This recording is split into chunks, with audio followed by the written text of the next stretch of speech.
मेरा नाम नीला है।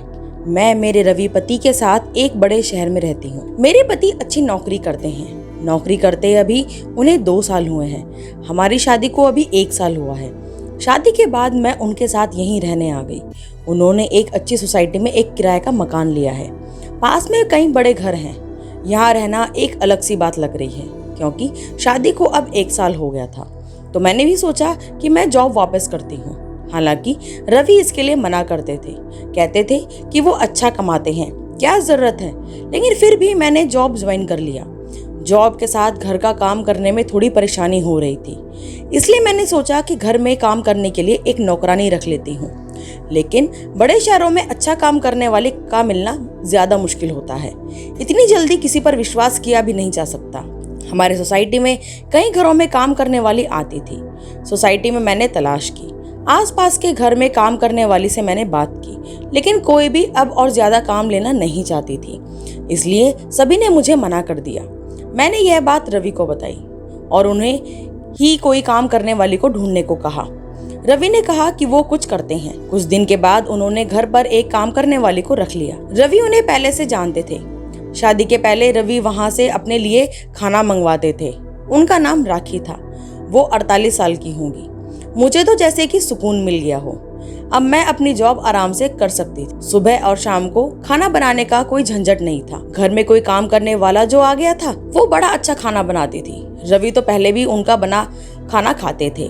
उन्हें तो पता था, इसलिए वो उन्हें लेकर आए थे। मेरे पति बहुत जल्दी जॉब पर जाते थे।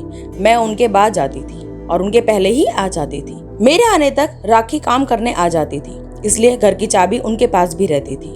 शाम को आते समय मैं कुछ समय सोसाइटी की महिलाओं से बात किया करती थी। लगभग सभी को अब मैं जानती थी। शाम को सोसाइटी की सारी महिलाएं भी घूमने बाहर निकला करती थी। ऐसे ही एक दिन जब मैं उन सब से बात कर रही थी, तब एक खबर मुझे पता चली कि हमारे 5 घर छोड़कर ही एक परिवार रहता था। बड़ा रईस था। उनका वो खुद का घर था। उस घर में काम करने वाली एक लड़की करीब 19 साल की सुबह से घर पर नहीं थी। वो लड़की उनके घर का काम करने के साथ वहां रहती भी थी। वो आंटी बता रही थी कि वो सुबह जब जल्दी उठी तब वो लड़की घर पर थी नहीं। फोन किया तो उसका फोन भी स्विच ऑफ था। सोसाइटी में किसी ने उसे जाते नहीं देखा। वो आंटी कहने लगी कि घर देखना होगा, क्या पता कुछ लेकर गई तो नहीं। लड़की तो अच्छी थी, लेकिन आजकल कब कोई बदल जाए इसका पता कहाँ चलता है। उस लड़की को मैं भी मिली थी। अच्छी लड़की है, बात तो अच्छे से करती थी। इतना ज्यादा मैं उसे जानती नहीं हूँ। शाम की सारी बातें और घूमने के बाद मैं घर आई। रवि मेरे आने के कुछ घंटों बाद आते थे, लेकिन आज मैंने उनकी गाड़ी घर के बाहर देखी। वो इतना जल्दी आज कैसे आ गए? यही सोचते हुए मैं दरवाजे की ओर जा रही थी। दरवाजा मैंने अपनी चाबी से खोला, लेकिन वो नहीं खुला, क्योंकि उसे अंदर से बंद किया था।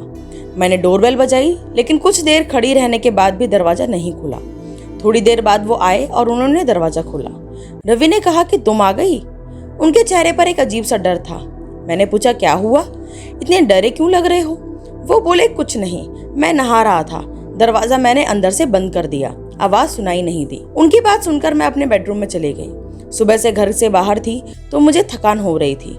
बेडरूम का दरवाजा बंद करना मैं भूल गई, तो हवा से इधर उधर हो रहा था। जब दरवाजा खुला होता तो मैं बेडरूम के मिरर से हमारे हॉल का बाथरूम दिखाई देता है। मैं मिरर के आगे खड़ी होकर अपना मेकअप निकाल रही थी कि मुझे वो लड़की मिरर में दिखी, वो भी हमारे हॉल के बाथरूम में। रवि भी उस बाथरूम में घुसा, उसमें वो लड़की पहले से ही थी। यह सब मैंने क्या देखा, मुझे यकीन ही नहीं हुआ। इतना देखने के बाद मेरे बेडरूम का दरवाजा बंद हो गया हवा से। मुझे अब बाहर का कुछ दिखाई नहीं दे रहा था। मैं अपना सर पकड़कर अपने बिस्तर पर बैठ गई। मैं सोच रही थी बाहर जाकर देखूं और जो भी मैंने दिखा वो सब गलत हो। मैं धीरे धीरे अपना बेडरूम का दरवाजा खोलने के लिए गई। मैंने दरवाजा खोला तो बाथरूम का दरवाजा तो खुला था। रवि और वो लड़की दोनों ही वहां नहीं थे। मेरी स्थिति उस समय क्या थी मैं बता नहीं सकती। मैं यह सोच रही थी कि रवि उस लड़की को कैसे जानता है। वो लड़की जब मैं यहाँ नहीं थी तब रवि के साथ क्या कर रही थी, और अब रवि उसे लेकर कहाँ गया है। मैंने सोचा कि मैं रवि को फोन करूं। मैंने उसी समय फोन किया। रवि ने कुछ देर बाद फोन उठाया। मेरे कुछ पूछने से पहले ही रवि ने कहा कि मुझे कुछ काम आ गया है, बस थोड़ी देर में आता हूँ। इतना कहकर रवि ने फोन काट दिया। वो मुझसे झूठ बोल रहा था।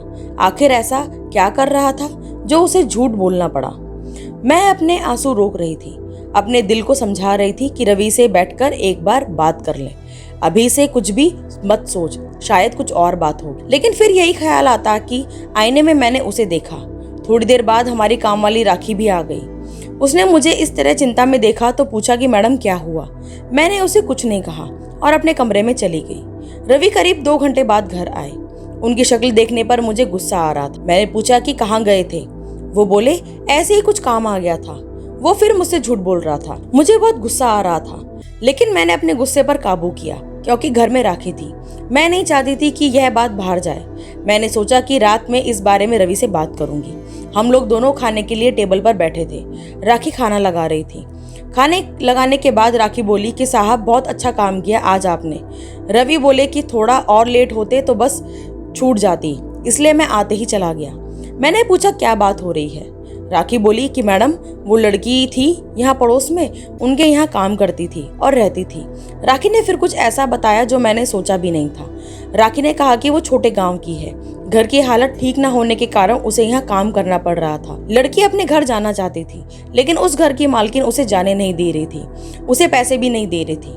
उस घर में दिन रात उसे 8 लोगों का काम करना पड़ता था। जब वो काम पर लगी थी तब सिर्फ 2 ही लोग थे, लेकिन थोड़े दिन बाद 8 लोग आ गए, उन्हीं के परिवार के। उसने काम छोड़ने और जाने को कहा तो उन्होंने उसे कहा कि तुम नहीं जा सकती जब तक हमें और कोई दूसरी काम वाली नहीं मिलती। उसके पैसे भी नहीं दिए। काम करने वाली मिलना मुश्किल है, वो भी इतने बड़े परिवार के लिए। वो कैसे भी यहाँ से निकलना चाहती थी। उस घर की मालकिन उस पर नजर रखती थी। उसकी हालत के बारे में मुझे पता चला। वो उस दिन सुबह आपके जाने के बाद यहाँ आ गई। आप लोग गए तब भी वो यहीं थी, बहुत रो रही थी। मैंने साहब को सारी बात बताई। अभी आपसे ज्यादा मैं साहब को जानती हूँ, इसलिए मैंने आपको नहीं बताया, उन्हें बताया। उसकी मदद करने को कहा, इसलिए साहब उसे उसके घर की बस में बैठाकर अभी आए। रवि ने कहा कि इसलिए मैं ऑफिस से जल्दी आया। जब मैं आया तो वो बाथरूम में छिपी थी, डरी हुई थी। मैं उससे बात कर ही रहा था कि तुम आ गई और वो फिर बाथरूम में छिप गई। इतना सब जल्दी में हो गया कि तुम्हें बताने का समय ही नहीं मिला और मैं उसे लेकर बस अड्डे चला गया। तुम्हारा फोन आया तो मैंने सोचा कि घर जाकर आराम से सारी बात बताऊंगा। लड़की सीधी थी, वो खुश थी कि अपने घर जा रही है। राखी और रवि की बात सुन मुझे यकीन नहीं हुआ। राखी ने कहा कि बाहर छोटे शहर से काम करने वाले जो आते हैं वो भी इंसान होते हैं। यह बड़े लोग कब समझेंगे। अपने स्वार्थ के लिए उसे रख रखा था। उसकी बात सोचने लायक थी। इसी के साथ ही मेरे दिल ने एक तसल्ली भरी सांस ली। मैंने मेरे पति को कितना गलत समझा। उसने एक सीधी लड़की की मदद की। मैंने राखी को कहा कि अगर अब कभी भी तुम्हें ऐसा कोई और दिखाई दे तो तुम मुझे भी बेफिक्र होकर कह सकती हो। हम इंसान हैं, सभी अपना जीवन अपने हिसाब से जीने का हक रखते हैं। तो दोस्तों, आपको ये कहानी कैसी लगी हमें कमेंट करके जरूर बताएं। फिर मिलेंगे नई कहानी के साथ, तब तक के लिए राधे राधे।